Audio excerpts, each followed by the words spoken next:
What's up, everybody? Mike's here from PPC Entourage. I am here from Miami Beach, enjoying the last 6 days with my parents, having an absolutely amazing time, enjoying the weather. And thanks for joining me. Happy to see you guys on the live broadcast here. Today, we're going to be talking all about profitability.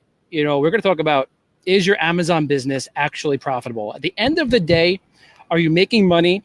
Are you making a living? Are you able to take the money that you're making from Amazon, reinvest it back into your business, and what's left over? And the reason why this came about is because last summer, we're multi-million-dollar sellers on Amazon. And last summer, we realized that lots of our, what we thought was profit, was going into various other things like Amazon fees. We call these margin eaters, or we can call them margin killers. So these are things like FBA fees, PPC ad spend, you got storage fees, you got promo fees, you got inventory costs, and all these different things. So we wanted a way to determine exactly how much money and profitability at the end of the day we are actually making. So, shout out if this is an issue that you guys are having any trouble with in your business. And what we wanted full clarity into our business. We wanted to know where every single dollar was going. So today on this live, let's start off by going over some basic numbers. I'm going to make a recommendation that I think every single Amazon seller should definitely take advantage of.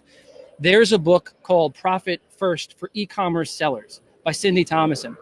Guys, this book was a game changer in my mind because I think, previous to learning from this book, I listened to my books, but previous to listening to this book, we were taking everything that we were earning and throwing it back into the business, but we didn't really know the best way to go about that. And there were some really good metrics that she went through in that book that helped us and helped guide us and steer us in a better direction.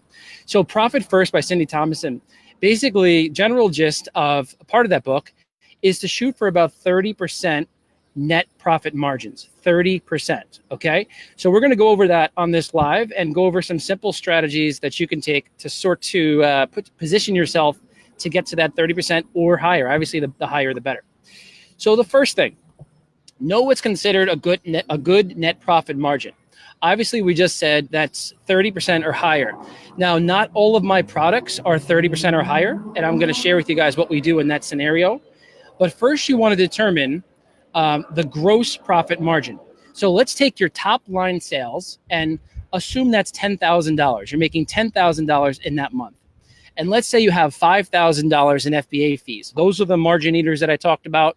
That's the storage fees and FBA, shipping fees, all that kind of stuff. So let's assume that's 5,000. That would mean that your gross margins are 50%, right? So you guys with me so far? The next thing we're going to do is we're going to take and subtract out business expenses and also Amazon advertising, okay? That goes below the gross margin line, okay? So let's assume that that's $2,000. So now we have $3,000 left over. $3,000 divided by the $10,000 that we made, multiply that by 100, and we have a 30% profit margin, net profit margin at the end of the day, okay? So now that you guys have a simple calculation in terms of how to determine what your net profit margin is, the best thing that you can start doing is to find out which one of your products, assuming you sell multiple SKUs, are underperforming. Some of them I can almost guarantee you are doing like 10%, 15%, 17%. Now, it's really important because obviously we want to put our money where it's going to return us the most yield on our investment. So we're going after products and spending the mental time, the mental energy, all of the work, getting that product out there, and it's only making a 5, 10% net profit margin at the end of the day. Don't you think your energy is better suited to go somewhere else into a product that has more than 30% profit margins? This is the mistake that we were making over the summer. We were going after all these products that had small margins, even though they were profitable, they were adding to our bottom line, but in retrospect, they were actually taking away from our bottom line because they were sucking our energy dry, pretty much, basically. So we want to take away from those products, and what we've been doing is we've been adding them to what we call the chopping block. It's a weekly exercise that we go through to determine which products we want to keep and which products we want to absolutely chop so we can focus our energy elsewhere on what's actually working, okay? So if you guys have a team, if you have someone that you work with on a regular basis, I highly recommend going through this chopping block exercise to see which products you want to keep and which ones you got to give the axe to. Get rid of them, move on to something bigger and better. And guys, just because a product is your pretty little pet, in my case, there were products we absolutely loved because it was good 2 years ago. Now we had to throw it on the chopping block because things change in 2 years. There's competition, there's all sorts of things. Amazon could be selling your product and now your margins are less, or maybe PPC ad spend has gone up and now there's less margin. All of these things play into it. So make sure that you go after profitability and reinvest the money that you're making into products that have more profit margins. The next thing is know your ROI. And here's how to calculate your return on investment. So that's going to be your product's profit divided by the cost. So let's say you made $3 in profit, right, at the end of the day, and your costs are $1.50. So you would take that profit, 3 divided by $1.50, and you get 2, and you multiply that by 100, and your ROI is 200%. Pretty cool. Well, now what's considered a good ROI? A good ROI for growth is anything greater than 50%.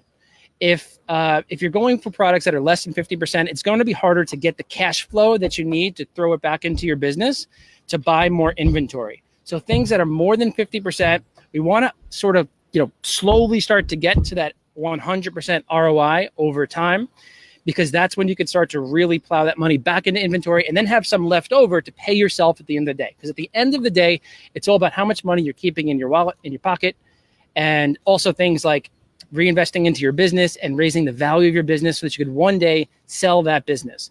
So guys, I want to personally invite you on a webinar that I'm hosting next Tuesday. If you found this information helpful, we're going to be diving really deep into Amazon profitability. We're going to be going over all of the different marginators that are cutting and eating away at your business and eating away at your bottom line. I'm going to share with you guys how we went from 10% profit margins, net profit margins, which is pretty bad, all the way up to 24% in a very short period of time. I'm going to share with you guys step by step. And by the end of this webinar, you will have actionable steps you can take to improve your Amazon business's bottom line, improve your ROI, get rid of the products that aren't serving you, aren't serving your business, and then you can start to focus on the ones that are. And we're going to go and dive into so many different aspects. I'm going to keep it very simple and easy to understand with actionable steps. So join me next Tuesday. It's going to be Tuesday, May 7th at 7 p.m. Eastern time. All right, guys? Make sure to click on the link below and sign up because we plan on having lots of Amazon sellers on this webinar. You don't want to miss out. You want to reserve your spot right away. Okay, guys? So it's next Tuesday, May 7th at 7 p.m. I am absolutely stoked, excited to be there and see you guys there. And be on the lookout for some more lives this week. We're going to be giving away lots of tips and pointers this week on things you can do to maximize your ROI and maximize your net margins. All right, guys, take care. Enjoy this glorious day, and I'll see you all next Tuesday, May 7th at 7 p.m. Bye now.